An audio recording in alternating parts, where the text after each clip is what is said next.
మా latest videos కోసం మా ఈ తెలుగు న్యూస్ ఛానల్ సబ్స్క్రైబ్ చేసి గంట సింబల్ యాక్టివేట్ చేసుకోండి. మీ జీవితం మారబోయే ముందు ఇవి కనిపిస్తాయి. ఇవి మిమ్మల్ని అపర కుబేరులను చేస్తాయి. ఒక్కసారి వీటిని చూడండి. ఇవి మీకు అదృష్టాన్ని తెచ్చిపెడతాయి. ఇంతకీ ఇవి ఏమిటా అని ఆలోచిస్తూ ఉన్నారా? ఇవి మర్రి చెట్టు పండ్లు.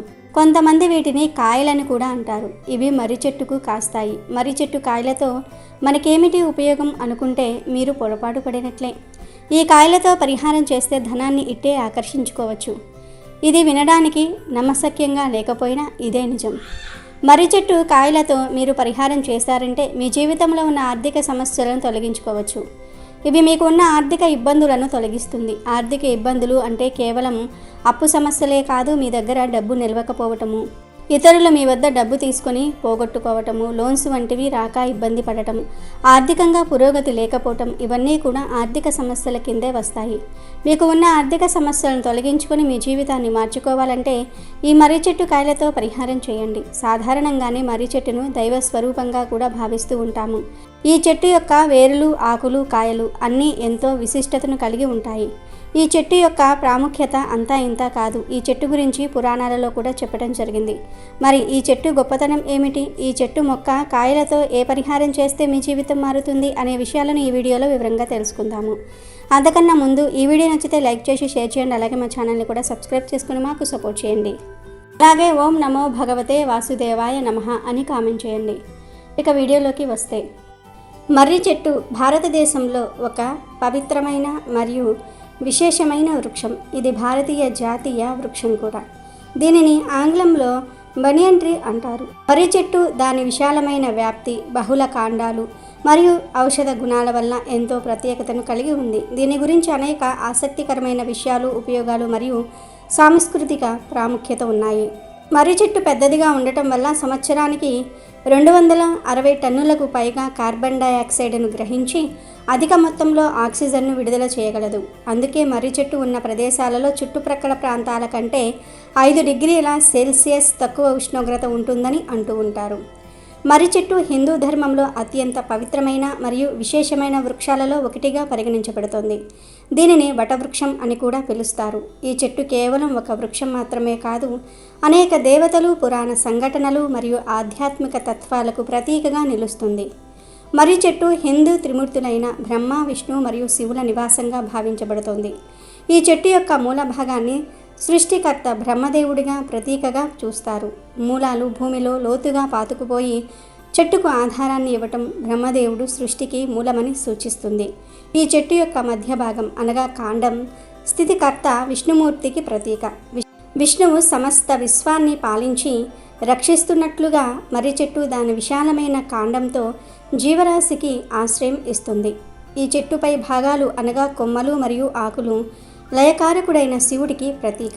శివుడు విశ్వాన్ని అంతం చేసి కొత్త సృష్టికి మార్గం సుగమం చేస్తాడు. మర్రి చెట్టు కొమ్మలు విస్తరించి అనేక ఆకులు కలిగి ఉండటం జీవిత చక్రంలోని నిరంతర పరివర్తనను సూచిస్తాయి. ఈ త్రిమూర్తి భావన కారణంగా మర్రి చెట్టును పూజించటం ద్వారా త్రిమూర్తులను పూజించిన ఫలితం లభిస్తుందని భక్తులు నమ్ముతూ ఉంటారు. మర్రి చెట్టుకు సంబంధించి మన గ్రంథాలలో చాలా కథలు ఉన్నాయి. హిందూ ధర్మంలో ముఖ్యంగా ఉత్తర భారతదేశం మరియు మహారాష్ట్రలో వట సావిత్రి వ్రతం ఒక ముఖ్యమైన పండుగ. ఈ వ్రతం జ్యేష్ఠ మాసంలో పౌర్ణమి నాడు లేదా అమావాస్య నాడు జరుపుకుంటూ ఉంటారు. ప్రాంతాన్ని బట్టి మారవచ్చు. ఈ వ్రతం సావిత్రి మరియు సత్యవతుల పురాణ కథకు అంకితం చేయబడింది. కథా నేపథ్యం ఏమిటి అంటే, మాత్రదేశపు రాజు అశ్వపతి కుమార్తె సావిత్రి. ఆమె సత్యవంతుణ్ణి ప్రేమించి వివాహం చేసుకుంటుంది. నారద మహర్షి సత్యవంతుడు కేవలం 1 సంవత్సరంలో మరణిస్తాడని చెప్తారు. అయినప్పటికీ సావిత్రి సత్యవతుడిని వివాహం చేసుకోవాలని నిశ్చయించుకుంటుంది. సత్యవతుడు మరణించే రోజు వారు అడవిలో మర్రి చెట్టు దగ్గర ఉంటారు. యమధర్మరాజు సత్యవతుడి ప్రాణాన్ని తీసుకువెళ్ళడానికి వచ్చినప్పుడు సావిత్రి యమధర్మరాజును అనుసరిస్తుంది. తన పాతివ్రత్యం, భక్తి మరియు వాదనలతో యమధర్మరాజును మెప్పించి సత్యవతుడి ప్రాణాన్ని తిరిగి పొందుతుంది. మర్రి చెట్టు కిందనే ఈ సంఘటన జరిగిందని నమ్ముతూ ఉంటారు. అందుకే సావిత్రి వ్రతంలో మర్రి చెట్టుకు ప్రాధాన్యత ఇస్తారు. జ్యేష్ఠ పౌర్ణమి నాడు వివాహిత స్త్రీలు తమ భర్తల దీర్ఘాయుషువు, ఆరోగ్యం మరియు శ్రేయస్సు కోసం ఉపవాసం ఉంటారు. వారు మర్రి చెట్టుకు పసుపు కుంకుమ పువ్వులు సమర్పించి దానికి దారాన్ని చుట్టి ప్రదక్షిణలు చేస్తారు. ఆ వ్రతం భార్యాభర్తల మధ్య సంబంధం యొక్క పవిత్రత మరియు సావిత్రి యొక్క అచంచలమైన భక్తికి ప్రతీక. మార్కండేయ పురాణంలో కూడా మర్రి చెట్టు విశిష్టత చెప్పబడింది. భారతదేశంలోని నవపర్వంలో మార్కండేయ మహర్షి కథ ప్రసిద్ధి చెందింది. ఇది మర్రి చెట్టుకు ఉన్న పౌరాణిక ప్రాముఖ్యతను తెలుపుతుంది. మార్కండేయ మహర్షి మహాప్రళయం సంభవించినప్పుడు సమస్త సృష్టి నీట మునిగిపోగా కేవలం మర్రి చెట్టు మాత్రమే నిలిచి ఉండటం చూస్తాడు. అప్పుడు ఒక మర్రి ఆకుపై చిన్ని బాలుడు కనిపిస్తాడు. ఆ పిల్లవాడు మర్రి ఆకుపై తేలియాడుతూ తన బొటనవేలును చప్పరిస్తూ ప్రళయం నుండి రక్షించబడినట్లుగా చూస్తాడు. విష్ణువు ఆ శిశువు రూపంలో మార్కండేయుడికి ప్రళయం నుండి రక్షించి భవిష్యత్ సృష్టికి ఆశాదీపంగా నిలిచాడు. ఈ కథ మర్రి చెట్టును నాశనం లేనిదిగా, ప్రళయాన్ని తట్టుకుని నిలబడే శక్తిగలదిగా చిత్రీకరిస్తుంది. ఇది విష్ణువు యొక్క అనంత శక్తిని మరియు సృష్టి స్థితి లయల చక్రంలో మర్రి చెట్టు యొక్క శాశ్వతమైన పాత్రను సూచిస్తుంది. మర్రి ఆకు పవిత్రమైనదిగా మరియు శుభప్రదమైనదిగా పరిగణించబడుతుంది. అంతేకాదు కొన్ని ప్రాంతాలలో మర్రి చెట్టు యమధర్మరాజుతో సంబంధం కలిగి ఉందని నమ్ముతూ ఉంటారు. మరణించిన వారి ఆత్మలు కొన్నిసార్లు మర్రి చెట్టుపై విశ్రమిస్తాయని లేదా యమధర్మరాజు మర్రి చెట్టు కింద నుండి ఆత్మలను తీసుకువెళ్తాడని నమ్మకం ఉంది. అందుకే మరణించిన వారి ఆత్మ శాంతి కోసం మర్రి చెట్టు కింద కొన్ని కర్మకాండలు నిర్వహిస్తూ ఉంటారు. మర్రి చెట్టు, దాని విశాలమైన పందిరి, చల్లని నీడ కారణంగా ఎంతోమంది సాధువులు, ఋషులు మరియు జ్ఞానులకు తపోవనంగా, ధ్యాన స్థలంగా ఉపయోగపడుతుంది. దీని కింద కూర్చొని జ్ఞానం పొందిన వారు, ఆధ్యాత్మిక సాక్షాత్కారం పొందిన వారు చాలామంది ఉన్నారు. మర్రి చెట్టు యొక్క ప్రశాంతమైన వాతావరణం ఆధ్యాత్మిక అన్వేషణకు అనుకూలమైనదిగా పరిగణించబడుతుంది. మర్రి చెట్టుకు ప్రదక్షిణలు చేయటం, నీరు పోయటం, దారం కట్టడం వంటివి హిందూ సాంప్రదాయంలో సాధారణ పూజా విధానాలు. సోమవారము, గురువారం వంటి శుభదినాల్లో మర్రి చెట్టును పూజించటం వల్ల కోరికలు నెరవేరుతాయని, గ్రహదోషాలు తొలగిపోతాయని నమ్ముతూ ఉంటారు. సంతానం లేని దంపతులు మర్రి చెట్టును పూజిస్తే సంతానం కలుగుతుందని కొన్ని ప్రాంతాల్లో నమ్మకం. గృహ నిర్మాణాలు ప్రారంభించే ముందు లేదా ఏదైనా ముఖ్యమైన కార్యక్రమాలు చేపట్టినప్పుడు మర్రి చెట్టుకు పూజలు చేయటం శుభప్రదంగా భావిస్తారు.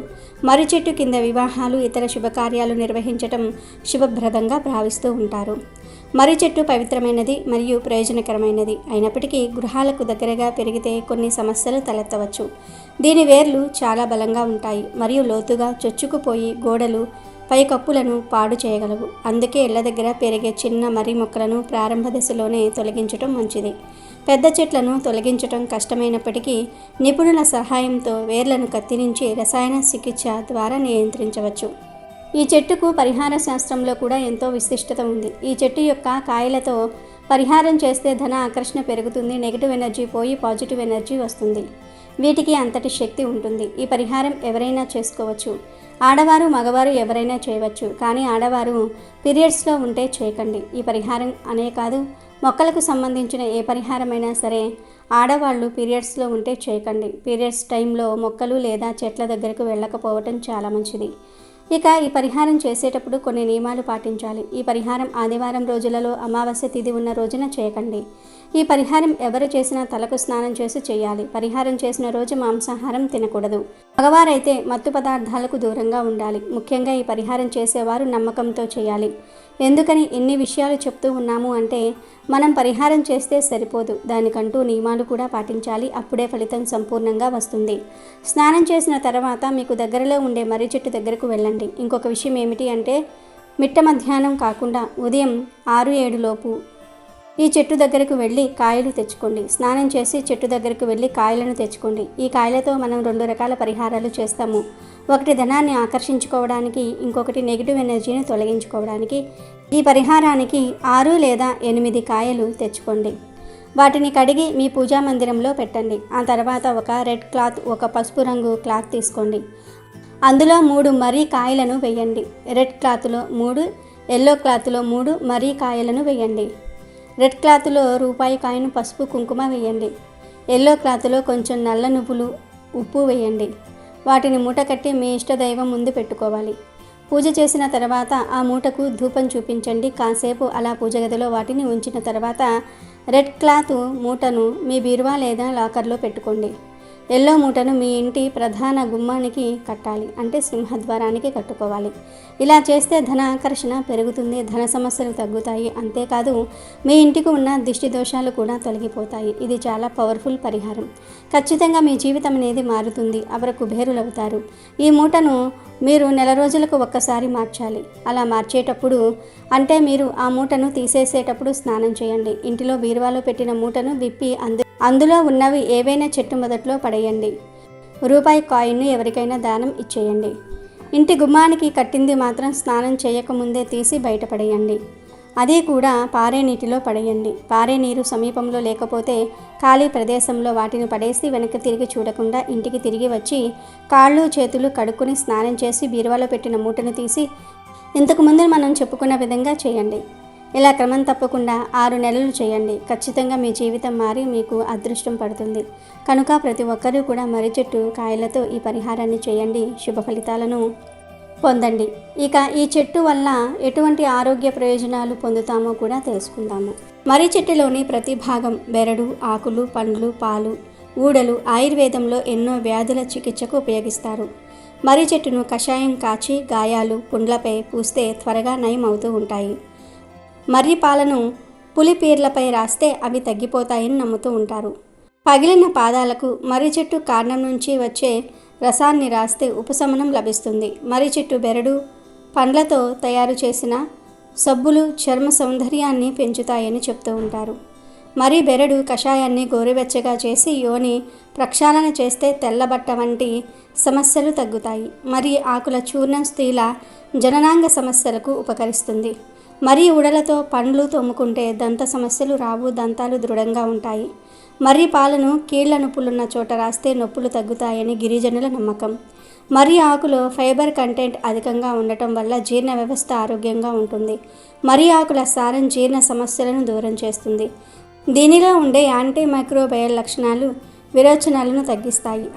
5 నుంచి 10 గ్రాముల మర్రి ఊడలను తింటే మూత్రం నుంచి వీర్యం పడిపోవటం ఆగిపోతుంది. శీఘ్రస్ఖలనం తగ్గిపోయి వీర్య బలం పెరుగుతుంది. ఎర్రగా ఉండే మెత్తని మర్రి చిగుళ్లను ఎండబెట్టి పొడి చేసి దానిని పంచదారతో కలిపి తీసుకుంటే పురుషులలో శక్తి పెరుగుతుంది. మర్రి ఆకులు, బెరడు రసాన్ని తీసుకోవటం వల్ల వ్యాధి నిరోధక శక్తి పెరుగుతుంది. ఇందులో ఉండే యాంటీ ఆక్సిడెంట్లు వివిధ ఇన్ఫెక్షన్ల నుండి రక్షణ కల్పిస్తాయి. మర్రి చెట్టు మూత్ర వ్యాధులపై పనిచేస్తుంది, జ్వరాన్ని అరికడుతుంది. మర్రి పండ్లను ఎండబెట్టి పొడి చేసుకొని పంచదారతో కలుపుకొని తింటే పైల్స్ వ్యాధికి చెక్ పెట్టవచ్చునని ఆయుర్వేద నిపుణులు చెప్తూ ఉన్నారు. అదృష్టం ఉన్న వారికి మాత్రమే ఇది కనిపిస్తుంది. ఇది కనిపించటం చాలా అరుదు. దీనిని మీరు ఎక్కడ చూసినా అస్సలు వదలకండి. ఇది మీ దగ్గర ఉంటే అదృష్టం మీ వెంట ఉన్నట్లే అవుతుంది. మీకు ఇక తిరగనేది ఉండదు. ఇది ఒక మొక్కకు కాస్తుంది. దీనిని మీ ఇంటిలో ఉంచితే ఇక మీ ఇల్లు సిరి సంపదలతో నిండిపోతుంది. ఇంతకీ అది ఏమిటి, ఏ చెట్టుకు కాస్తుంది, దీనితో కలిగే ప్రయోజనాలు ఏమిటి అనే విషయాలను ఈ వీడియోలో తెలుసుకుందాం. ఇప్పుడు మనం చెప్పుకున్న మొక్క పేరు జిల్లేడు మొక్క. ఈ మొక్కకు సంబంధించిన ఒక రహస్యం గురించి తెలుసుకోబోతూ ఉన్నాము. మన చుట్టూ పెరిగే ఎన్నో మొక్కలలో జిల్లేడు మొక్కకు ఒక ప్రత్యేక స్థానం ఉంది. దీనిని సంస్కృతంలో అర్క అని, హిందీలో ఆక్ లేదా మందార్ అని, ఆంగ్లంలో క్రౌన్ ఫ్లవర్ అని పిలుస్తూ ఉంటారు. తెలుగునాట జిల్లేడుగా సుపరిచితమైన ఈ మొక్క కేవలం ఒక సాధారణ మొక్క మాత్రమే కాదు. దీనిలో అపారమైన ఆరోగ్య ప్రయోజనాలు మరియు ఆధ్యాత్మిక ప్రాముఖ్యత దాగి ఉన్నాయి. బీడు భూముల్లో, రోడ్ల పక్కన, ఖాళీ ప్రదేశాలలో ఎటువంటి ఆదరణ లేకుండా వాటంతట అవే పెరిగే జిల్లేడు మొక్కలు మనకు నిత్యం కనిపిస్తూనే ఉంటాయి. చాలామంది దీనిని ఒక పిచ్చి మొక్కగా భావించి నిర్లక్ష్యం చేసినప్పటికీ ప్రాచీన ఆయుర్వేద గ్రంథాలలో మరియు హిందూ సాంప్రదాయాలలో దీనికి అగ్రస్థానం కల్పించారు. జిల్లేడులోని ప్రతి భాగం వేరు, కాండం, ఆకులు, పువ్వులు, కాయలు మరియు పాలు అన్నీ కూడా మానవాళికి ఉపయోగపడేవే. జిల్లేడు మొక్క సాధారణంగా ఒక పొదలాగా లేదా చిన్న వృక్షంలాగా 2 నుండి 5 మీటర్ల ఎత్తు వరకు పెరుగుతుంది. దీని కాండం బూడిద రంగులో గట్టిగా నిటారుగా ఉండి శాఖలుగా విస్తరించి ఉంటుంది. కాండం మరియు కొమ్మలపై మృదువైన బూడిద రంగు పొడి వంటి పదార్థం కప్పబడి ఉంటుంది. ఈ మొక్క యొక్క ఏ భాగాన్ని గిల్లినా లేదా విరిచినా చిక్కటి తెల్లని పాలు కారటం దీని ప్రధాన లక్షణం. ఈ పాలు జిగటగా ఉండి విషపూరితమైన ఆల్కలాయిడ్లను కలిగి ఉంటాయి. అందుకే దీనిని ఉపయోగిస్తున్నప్పుడు చాలా జాగ్రత్త వహించాలి. ప్రధానంగా జిల్లేడులో 2 రకాలు మనకు ఎక్కువగా కనిపిస్తాయి. పర్పుల్ జిల్లేడు, దీని పువ్వులు వంగపండు రంగులో ఉంటాయి. ఇది సాధారణంగా ఎక్కడ పడితే అక్కడ కనిపిస్తుంది. తెల్ల జిల్లేడు, దీన్నే శ్వేతార్గం అని అంటారు. దీని పువ్వులు స్వచ్ఛమైన తెలుపు రంగులో ఉంటాయి. ఇది సాధారణ జిల్లేడుతో పోలిస్తే అరుదుగా కనిపిస్తూ ఉంటుంది. ఆధ్యాత్మికంగా మరియు ఔషధపరంగా తెల్ల జిల్లేడుకు అత్యంత ప్రాముఖ్యత ఉంది. దీనిని అత్యంత పవిత్రమైనదిగా భావిస్తారు. 21 సంవత్సరాలు దాటిన తెల్ల జిల్లేడు చెట్టు వేరులో గణపతి స్వరూపం సహజంగా ఏర్పడుతుందని ఒక బలమైన నమ్మకం ఉంది. దీనిని శ్వేతార్గ గణపతి అని పిలుస్తారు మరియు దీనిని పూజించటం వల్ల సకల శుభాలు కలుగుతాయని విశ్వసిస్తారు. ఈ శ్వేతార్గ గణపతి విగ్రహాన్ని ఇంట్లో ఉంచి పూజించటం వల్ల ధనలాభము, వ్యాపార అభివృద్ధి, గృహశాంతి మరియు సకల కార్యసిద్ధి కలుగుతుందని ప్రగాఢంగా విశ్వసిస్తూ ఉంటారు. పుష్యమి నక్షత్రం ఉన్న ఆదివారం నాడు ఈ వేరును సేకరించి పూజించటం వల్ల విశేష ఫలితాలు లభిస్తాయని తాంత్రిక శాస్త్రం చెప్తుంది. తెల్ల జిల్లేడు వేళ్ల మీద గణపతి నివసిస్తాడు. ఈ వేళ్లు కొన్నిసార్లు ఆకృతిలో సైతం గణేశుణ్ణి పోలి ఉంటాయి. అందుకే చాలామంది తెల్ల జిల్లేడును పరమ పవిత్రంగా భావించి తులసి మొక్కల ఇంట్లో నాటుతూ ఉంటారు. ఈ మొక్క గనుక ఉంటే ధనధాన్యాలు పుష్కలంగా లభిస్తాయి. ఆలోచనల్లో పరిపక్వత వస్తుందని, ఎవరైనా హాని తలపెట్టినా అలాంటివి దుష్ప్రభావం చూపకుండా వారి ప్రయోగాలే నశిస్తాయని ప్రతీతి. ఇళ్లల్లో జిల్లేడు మొక్కలు ఉండకూడదు అనేది ఒక అపోహ మాత్రమే. నిజానికి శ్వేతార్గం లేదా తెల్ల జిల్లేడు మొక్క ఇంట్లో ఉంటే ఇక వారికి దరిద్రం అంటే ఏమిటో తెలియదు. జిల్లేడు మొక్కలు అధికంగా ఉన్న ఊళ్ళో పంటలు బాగా పండుతాయంటారు. ఒక్క మాటలో చెప్పాలంటే జిల్లేడు సిరి సంపదలకు చిహ్నమని నమ్ముతారు. తెల్ల జిల్లేడు దూదితో దీపాలను వెలిగించటం ద్వారా అష్టైశ్వర్యాలు చేకూరుతూ ఉంటాయి. హిందూ ధర్మంలో జిల్లేడు మొక్క కేవలం ఒక ఔషధ మొక్క మాత్రమే కాదు, అది ఒక దైవ స్వరూపం.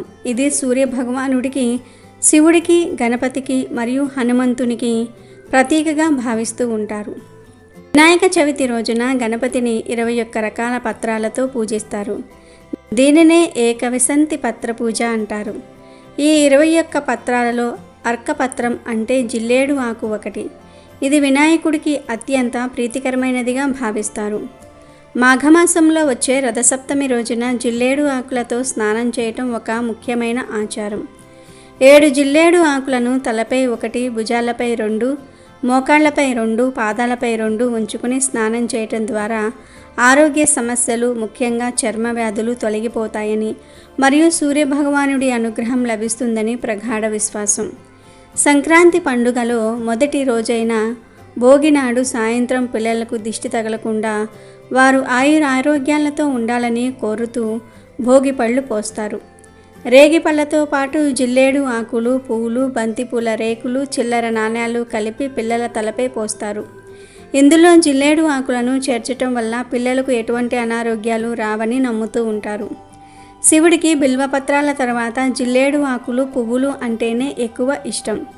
జిల్లేడు పువ్వులతో శివుణ్ణి అర్చించటం వల్ల అకాల మృత్యు భయాలు తొలగిపోతాయని శివపురాణం చెప్తోంది. శివుడికి జిల్లేడు ఆకులు మరియు పువ్వులు చాలా ఇష్టం. సోమవారాలు మరియు శివరాత్రి నాడు శివలింగానికి జిల్లేడు ఆకులతో పూజించటం వల్ల విశేష ఫలితాలు కలుగుతాయి. శనివారం నాడు ఆంజనేయ స్వామి వారికి జిల్లేడు ఆకుల మాల లేదా పువ్వుల మాల సమర్పించటం వల్ల శనిగ్రహం వల్ల కలిగే పీడల నుండి విముక్తి లభిస్తుందని జ్యోతిష్య శాస్త్రం చెప్తోంది. అలాగే జిల్లేడు చెట్టు కింద దీపం వెలిగించటం వల్ల కూడా శనిదేవుడు శాంతిస్తాడని నమ్ముతూ ఉంటారు. తెల్ల జిల్లేడు ఆకుపై దీపం వెలిగించటం వలన ఇంట్లో ఉన్న ప్రతికూల శక్తులు తొలగిపోయి సానుకూల శక్తి వస్తుందని నమ్ముతూ ఉంటారు. ఇప్ప నూనెతో దీపం వెలిగించటం వలన ఆంజనేయ స్వామి అనుగ్రహం లభిస్తుందని నమ్మకం. 5 వారాల పాటు దీపం వెలిగిస్తే విశేష ఫలితాలు ఉంటాయని చెప్తూ ఉంటారు. జిల్లేడు ఆకును పూజా స్థలంలో ఉంచి ధూప దీప నైవేద్యాలు సమర్పించి పూజ చేయటం వలన కూడా శుభ ఫలితాలు కలుగుతాయని నమ్ముతూ ఉంటారు. జిల్లేడు ఆకుతో దీపం వెలిగించటం వలన ధనధాన్య సమృద్ధి, ఇంట్లో ప్రశాంతత, నరదృష్టి తొలగిపోవటం వంటి శుభాలు కలుగుతాయని నమ్మకం. జిల్లేడు ఆకును, ముఖ్యంగా తెల్ల జిల్లేడు ఆకును పూజకు ఉపయోగించే ముందు దానిని శుభ్రంగా కడిగి తగిన విధంగా సిద్ధం చేసుకోవాలి. జిల్లేడు ఆకు విషపూరితమైనది కాబట్టి దానిని తాకేటప్పుడు, ఉపయోగించేటప్పుడు జాగ్రత్తగా ఉండాలి. పూజ చేసేటప్పుడు శాస్త్రోక్తంగా పద్ధతి ప్రకారం చేయాలి. జిల్లేడు మొక్క గురించి చాలామందికి తెలియని విషయం ఒకటి ఉంది. అదే జిల్లేడు చెట్టుకు కాయలు కాస్తాయి అన్న విషయం. మనలో చాలామందికి ఈ చెట్టుకు కాయలు కాస్తాయని తెలియదు. జిల్లేడు పువ్వులు ఫలదీకరణం చెందిన తర్వాత కాయలుగా మారుతాయి. ఆ కాయలు చూడడానికి మామిడి పిందెలను పోలి ఉంటాయి, కానీ చాలా పెద్దవిగా మరియు ఉబ్బినట్లుగా ఉంటాయి. అవి జతలుగా పెరుగుతూ ఉంటాయి. కాయలపై చర్మం మందంగా ఆకుపచ్చ రంగులో నున్నగా ఉంటుంది. అయితే ఈ కాయలతో పరిహారం చేస్తే మీ జీవితం అద్భుతంగా మారిపోతుంది. మీకు ఆర్థిక పరంగా మంచి ప్రయోజనాలు కలుగుతాయి. శత్రుబాధల నుండి విముక్తి లభిస్తుంది. జిల్లేడు కాయ చాలా అరుదుగా కనిపిస్తుంది. దీనితో పరిహారం చేస్తే మీకు విపరీతంగా అదృష్టం పడుతుంది. ఎప్పుడూ లేనంత ధనాన్ని సంపాదిస్తారు, ఆనందంగా ఉంటారు. మరి ఇంతకీ ఈ కాయతో ఏ పరిహారం చేయాలి అనే విషయాన్ని ఇప్పుడు మనం తెలుసుకుందాము. ఈ పరిహారానికి ఎలాంటి తిదివార నక్షత్రంతో పని లేదు. కేవలం ఈ కాయ మీకు లభిస్తే చాలు ఈ పరిహారం చేసుకోవచ్చు. మీ ఇంటి దగ్గర కానీ మీ ఇంటి చుట్టుప్రక్కల ఖాళీ ప్రదేశంలో ఈ మొక్కలు పెరుగుతూ ఉండవచ్చు. ఈ కాయతో మీరు పరిహారం చేసే రోజు తలకు స్నానం చేయండి. ఆడవారు పీరియడ్స్లో ఉంటే అస్సలు ఈ పరిహారం చేయకండి. పీరియడ్స్లో మొక్కలను తాకటం మహాపాపం. పీరియడ్స్ లేని వారు ఈ పరిహారం చేయండి. కేవలం ఆడవారే చేయాలనే ఏమీ రూల్ లేదు. ఆడవారు కానీ మగవారు కానీ ఎవరైనా చేసుకోవచ్చు. మాకు అదృష్టం కలగాలి, మా జీవితాలు మారి మేము ఆనందంగా ఉండాలి అని కోరుకునే ప్రతి ఒక్కరూ కూడా ఈ పరిహారాన్ని చేయండి. తలస్నానం చేసిన తర్వాత మీకు దగ్గరలో ఉన్న జిల్లేడు చెట్ల దగ్గరకు వెళ్ళి దానికి కాసిన ఒక కాయను తెంపుకొచ్చుకోండి. ఆ తర్వాత ఆ కాయను మీ పూజా మందిరంలో మీ ఇష్టదైవం ఫోటో ముందు పెట్టి దానికి పువ్వులు, అక్షింతలతో పూజించండి. దీపం వెలిగించి ధూపం చూపించండి. ఆ తర్వాత ఏవైనా పండ్లను నైవేద్యంగా పెట్టండి. హారతి ఇచ్చే ముందు ఒక పసుపు రంగు క్లాత్ తీసుకోండి. ఆ కాయ పట్టే అంత సైజు లేదా దానికన్నా కొంచెం పెద్ద సైజు ఉన్న క్లాత్ను తీసుకొని పూజ గదిలో పెట్టండి. దానిపై ఆ కాయను పెట్టి 3 యాలుక్కాయలను వేయండి. ఆ తర్వాత వాటిపై గంధము, పసుపు, కుంకుమ చల్లండి. ఇప్పుడు వాటిని మూటకట్టి మీ ఇష్టదైవం పటం వెనుక ఎవరికీ కనబడకుండా పెట్టాలి. అలా వీటిని పెట్టి మీ సంకల్పం చెప్పుకోండి. మీకు ఉన్న కోరికలు చెప్పుకోండి. భర్త సంపాదన పెరగాలి, పిల్లలు అభివృద్ధిలోనికి రావాలి, ఇంటి పరంగా అంతా బాగుండాలి, సమస్యలన్నీ కూడా పోవాలని చెప్పుకోండి. వాటిని అలా నెల రోజులు ఉంచాలి. మీరు ఈ పరిహారం చేసుకున్నట్లు చేయాలని అనుకున్నట్లు ఎవరికీ చెప్పకండి. ఎందుకంటే ఈ రోజుల్లో ఎవరు మన మంచిని కోరుకుంటున్నారో, ఎవరు మన చెడును కోరుకుంటున్నారో తెలియటం లేదు. వారి యొక్క చెడు చూపు వల్ల మీకు జరగవలసిన మంచి కూడా జరగకుండా పోతుంది. కనుక ఎవరికీ చెప్పకండి. ఇక వాటిని నెల రోజుల తర్వాత స్నానం చేసి తీయాలి. ఒకవేళ ఆ కాయ బాగా ఎండి పగిలితే దానిలో ఉన్న పత్తిని విడిగా తీసి 3 ఒత్తులుగా చేయండి. విత్తనాలను పక్కకు పెట్టండి. 3 ఒత్తులు చేసిన తర్వాత యాలుక్కాయలను అలా ఉంచేయండి. 3 ఒత్తులు యాలుక్కాయలు, వీటితో మీరు రావి చెట్టు దగ్గర దీపం వెలిగించాలి. ఉదయం కానీ సాయంత్రం కానీ మీకు దగ్గర ఏ గుడిలో అయితే రావి చెట్టు ఉంటుందో ఆ చెట్టు దగ్గరకు వెళ్ళండి. మీతో పూజా సామాన్లు ఉంటే దీపం వెలిగించడానికి కావలసినవి తీసుకుని వెళ్ళండి. జిల్లేడు ఒత్తులు మరియు యాలుక్కాయలను తప్పనిసరిగా తీసుకుని వెళ్ళండి. మీరు ఏ నూనెతో అయినా సరే దీపారాధన చేయవచ్చు. సాధారణ గుడిలోనే చెట్ల మొదట్లో ప్రమిదలు ఉంటాయి. ఆ ప్రమిదలను కొంచెం శుభ్రం చేసి అందులో నూనె పూసి 3 ఒత్తులను విడివిడిగా వేయాలి. ఆ తర్వాత దీపం వెలిగించి అందులో 3 యాలుక్కాయలను వేయాలి. వేశాక సంకల్పం చెప్పుకోండి. నెల క్రితం ఏ సమస్య చెప్పుకున్నారో అదే సమస్యను చెప్పుకోండి. కాసేపు అక్కడ కూర్చొని ఇంటికి వచ్చేయండి. ఈ విధంగా చేస్తే ఖచ్చితంగా మీ జీవితం మారిపోతుంది. వీటికి ధనాన్ని ఆకర్షించే శక్తి ఉంది. మీ సమస్యలను పోగొట్టే శక్తి ఉంది. జిల్లేడు వత్తులతో రావి చెట్టు దగ్గర దీపం వెలిగిస్తే మీకు అదృష్టం పడుతుంది. మీకు ఉన్న గ్రహదోషాలు, శత్రుబాధలు, ఆర్థిక సమస్యలు అన్నీ తీరిపోతాయి. శనిగ్రహ దోషాలతో బాధపడేవారు ఈ విధంగా దీపం వెలిగిస్తే శనిగ్రహ ప్రభావం తగ్గుతుంది. లక్ష్మీదేవి అనుగ్రహం కలుగుతుంది. మీ జీవితం మారిపోతుంది. ప్రతి ఒక్కరూ కూడా ఈ కాయ దొరికితే అస్సలు మిస్ అవ్వకుండా ఈ పరిహారాన్ని చేయండి. తప్పకుండా మీ లైఫ్ అనేది మారిపోతుంది. ఈ కాయలలో లభించే దూదితో కొన్ని ప్రయోజనాలు ఉన్నాయి. పూర్వకాలంలో ఈ దూదిని దిండ్లు, పరుపులు, కుషన్లు మరియు లైఫ్ జాకెట్లను నింపడానికి ఉపయోగించేవారు. ఇది నీటిలో తడవదు మరియు చాలా తేలికగా ఉంటుంది. అందుకే దీనిని వెజిటబుల్ సిల్క్ అని కూడా పిలిచేవారు. అయితే ఇది పట్టు పురుగుల నుండి వచ్చే పట్టు అంతా మన్నికమైనది కాదు, కాబట్టి వస్త్రాల తయారీకి అనువైనది కాదు. జిల్లేడు కాయలు లేదా విత్తనాలు తినడానికి పనికిరావు. అవి విషపూరితమైనవి. వీటిని కేవలం బాహ్య ప్రయోజనాలకు లేదా సాంప్రదాయ చేతి పనులకు మాత్రమే వాడేవారు. జిల్లేడు మొక్క యొక్క ఇతర భాగాల ఆరోగ్య ప్రయోజనాలు ఇప్పుడు మనం తెలుసుకుందాము. 1. జిల్లేడు పువ్వులు. ఈ పువ్వులను ఎండబెట్టి పొడి చేసి కొద్ది మోతాదులో తీసుకోవటం వల్ల దగ్గు, జలుబు, అజీర్తి, కలరా వంటి సమస్యలకు చికిత్సగా వాడుతూ ఉంటారు. పువ్వుల పొడిని తేనెతో కలిపి తీసుకోవటం వల్ల జీర్ణశక్తి మెరుగవుతుంది. జిల్లేడు పాలు. మొక్క నుండి కారే తెల్లని పాలు అత్యంత శక్తివంతమైనవి, కానీ అదే సమయంలో అత్యంత ప్రమాదకరమైనవి కూడా. వీటిని చాలా జాగ్రత్తగా కేవలం బాహ్యంగా మాత్రమే ఉపయోగించుకోవాలి. కొద్దిగా జిల్లేడు పాలను దూదిలో ముంచి పుచ్చిపోయిన పంటిపై పెట్టడం వల్ల నొప్పి నుండి ఉపశమనం లభిస్తుంది. అయితే ఇది చిగుళ్లకు తగలకుండా జాగ్రత్త పడాలి. పులిపీర్ల మీద రోజు కొద్దిగా జిల్లేడు పాలను రాస్తూ ఉంటే అవి కొన్ని రోజులకు వాటంతటా అవే రాలిపోతాయి. జిల్లేడు పాలు కంటిలో పడితే శాశ్వత అంధత్వం వచ్చే ప్రమాదం ఉంది. చర్మంపై పడితే బొబ్బర్లు, చిరాకు కలుగుతాయి. కావున వీటిని నేరుగా ఉపయోగించటం చాలా ప్రమాదకరం. అనుభవజ్ఞుల సలహా లేకుండా దీనిని ఎప్పుడూ కూడా ప్రయత్నించకూడదు. తెల్ల జిల్లేడు వేరుకు అద్భుతమైన శక్తులు ఉన్నాయని నమ్ముతూ ఉంటారు. వేరు బెరడును పొడి చేసి పాము కాటుకు విరుగుడుగా ఉపయోగిస్తారని సాంప్రదాయ వైద్యంలో చెప్పబడింది. దీనిని ఆస్మా, చర్మ వ్యాధులు మరియు కాలేయ సంబంధిత వ్యాధుల చికిత్సల్లో కూడా వాడుతూ ఉంటారు. ఏదైనా ఆరోగ్య సమస్య కోసం జిల్లేడును ఔషధంగా ఉపయోగించాలనుకుంటే తప్పనిసరిగా అనుభవజ్ఞులైన ఆయుర్వేద వైద్యుని సలహా మరియు పర్యవేక్షణలోనే చేయాలి. స్వంత వైద్యం ప్రాణాంతకం కావచ్చు. గర్భిణీ స్త్రీలు, పాలిచ్చే తల్లులు దీనిని ఎట్టి పరిస్థితుల్లోనూ కూడా ఉపయోగించరాదు. ఆయుర్వేదంలో జిల్లేడు ఆకులను అనేక వ్యాధుల నివారణకు ఒక దివ్య ఔషధంగా పరిగణిస్తారు. కీళ్ళ నొప్పులు, మోకాళ్ళ నొప్పులు, వాతం నొప్పులతో బాధపడే వారికి జిల్లేడు ఆకులు ఒక వరం లాంటివి.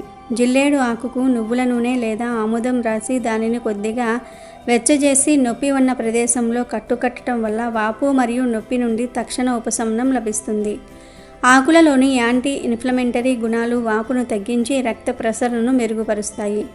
రక్తంలో చక్కెర స్థాయిలను నియంత్రించడంలో జిల్లేడు ఆకులు సహాయపడతాయని అనేక అధ్యయనాలు మరియు సాంప్రదాయ వైద్య విధానాలు సూచిస్తూ ఉన్నాయి. ప్రతిరోజు ఉదయం 2 జిల్లేడు ఆకులను పాదాల కింద ఉంచి సాక్సులు వేసుకుని రోజంతా ఉంచుకోవటం ద్వారా పాదాలలోని నరాల ద్వారా వాటి గుణాలు శరీరంలోనికి ప్రవేశించి షుగర్ స్థాయిలను అదుపులో ఉంచుతాయని నమ్ముతూ ఉంటారు. అయితే ఇది వైద్యుని సలహాతో మాత్రమే చేయాలి. గజ్జి, తామర, దురద వంటి చర్మ సమస్యలకు జిల్లేడు ఆకుల రసం లేదా ఆకులను నూరిన ముద్దను పసుపుతో కలిపి ప్రభావిత ప్రాంతంలో పూయటం వల్ల మంచి ఫలితం ఉంటుంది. దీనిలోని యాంటీ ఫంగల్ మరియు యాంటీ బ్యాక్టీరియల్ లక్షణాలు ఇన్ఫెక్షన్లను నివారిస్తూ ఉంటాయి. జిల్లేడు ఆకులను వేడి చేసి గాయాలపై కట్టడం వల్ల అవి త్వరగా మానుతాయి. పాలను జాగ్రత్తగా గాయం చుట్టూ రాయటం వల్ల క్రిములు చేరకుండా ఉంటాయి. ఎండిన జిల్లేడు ఆకులను పొడి చేసి కొద్ది మోతాదులో తేనెతో కలిపి తీసుకోవటం వల్ల దగ్గు, ఆస్మా వంటి శ్వాసకోశ సమస్యల నుండి ఉపశమనం లభిస్తుందని ఆయుర్వేదం చెప్తుంది. అయితే ఈ ప్రయోగాలు నిపుణుల పర్యవేక్షణలో మాత్రమే చేయాలి. జిల్లేడు ఆకును నుదుటిపై ఉంచి కట్టుకోవటం లేదా ఆకు రసాన్ని పోయటం వల్ల తలనొప్పి తగ్గుతుంది. జిల్లేడు మొక్క ప్రకృతి మనకు ప్రసాదించిన ఒక అద్భుతమైన వరం. మన పెరట్లో, మన పరిసరాలలో కనిపించే ఈ మొక్కను పిచ్చి మొక్కగా చూడకుండా దానిలోని దైవిక మరియు ఔషధ గుణాలను గౌరవించాలి. సరైన అవగాహనతో నిపుణుల మార్గదర్శకత్వంలో దీనిని ఉపయోగించుకుంటే అది మన ఆరోగ్యానికి మరియు ఆధ్యాత్మిక ఉన్నతికి ఎంతగానో దోహదపడుతుంది. జిల్లేడు యొక్క ఆకులు, కాయలు, పువ్వులు, పాలు మరియు వేర్లు ఇలా ప్రతి భాగం మానవాళికి ఏదో ఒక రూపంలో సేవ చేయడానికి సిద్ధంగా ఉన్నాయి. మన పూర్వీకులు మనకు అందించిన ఈ అమూల్యమైన జ్ఞానాన్ని కాపాడుకుని భావితరాలకు అందించడం మనందరి బాధ్యత. వీడియో నచ్చితే లైక్ చేయండి, షేర్ చేయండి, బట్ సబ్స్క్రైబ్ చేసుకోవడం మర్చిపోవద్దు.